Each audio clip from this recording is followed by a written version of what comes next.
La verdad que, bueno, lo que pensé fue que, a ver, en qué podía yo ayudar un poquito en esto, ¿no? ¿Para qué serviría pues, el venir yo aquí? Porque, sobre todo, pues, es una situación nueva para mí, diferente, yo creo que complicada, porque son niños distintos que yo no conozco bien y tendría miedo de que a lo mejor no pudiera, pues eso, hablar a gusto con ellos o estar cómodos, ¿no? Y contentos. La verdad que Yago me ha encantado, me facilitó muchísimas cosas. Un niño espabilado, un niño grande pero con unos ojos verdes preciosos.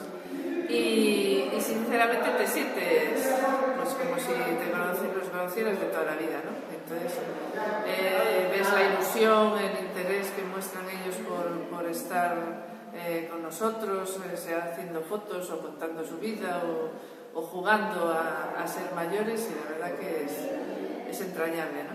Y en todo lo que se pueda colaborar en estas cosas, pues yo te lo pregunté a ti cuando me decías, bueno, para lo que era y tal, y yo, ¿qué puedo ayudar? No sé, siendo, pues nada, siendo lo que eres o como eres, ¿no? Simplemente, y nada más, un poco de interés y de cariño por esta asociación y por esta gente que realmente vive de nuestra ilusión y nuestro cariño hacia ellos, ¿no? Yo creo. Entonces el día a día tiene que ser muy duro y sin embargo pues ellos te lo traducen en alegría y bondad, ¿no? Entonces yo es lo que me transmitieron o lo que me transmiten